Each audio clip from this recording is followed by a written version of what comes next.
Ừ cái đã xả cái tí đúng không ạ?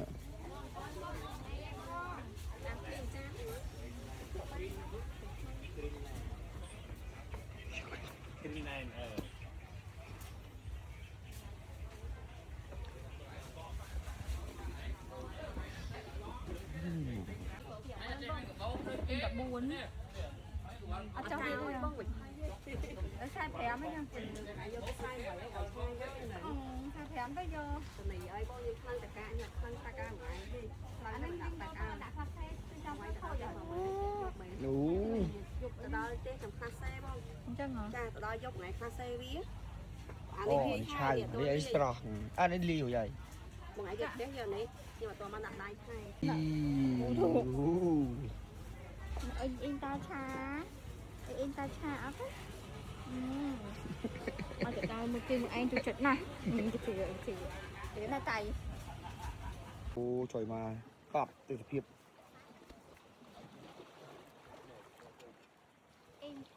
Cạp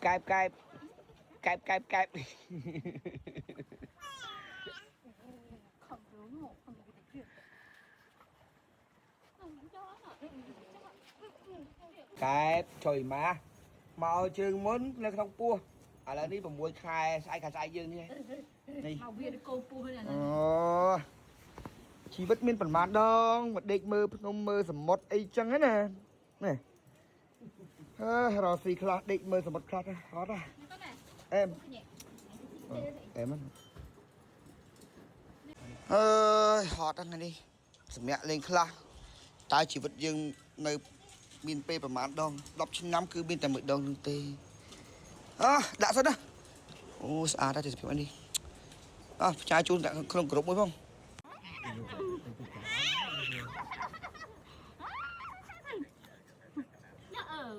tôi thì bãi chết này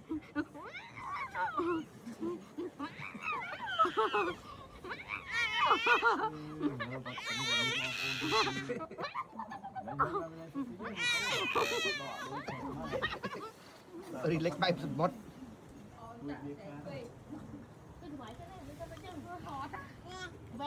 về sao mình về húi ngào vậy vô ngào rồi ở cái phây lên sẽ lao không có gì em sáng cái đấy mà ấy được ai nhỉ chùi mà cái đá sọt lằng lông chắc không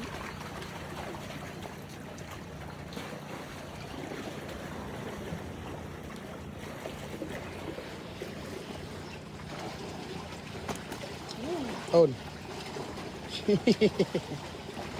khi ra mặt một tăng lên tắc bán để cho thêm tiền tăng lên tắc một nữa mà anh làm khô anh lấy bằng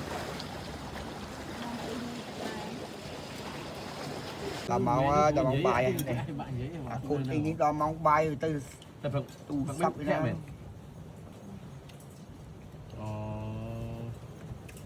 ấy này mới đây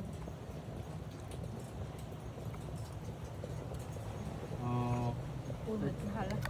ôi mày cái bột hả lúc này chìm vô đây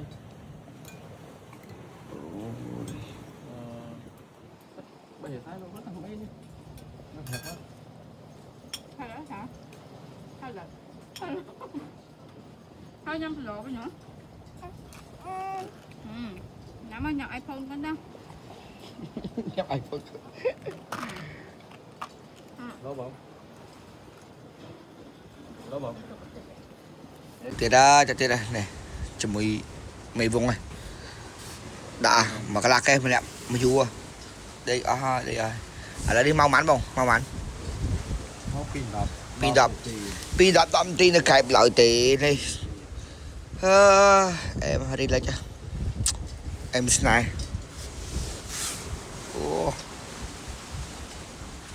hộp quạt chanh bè em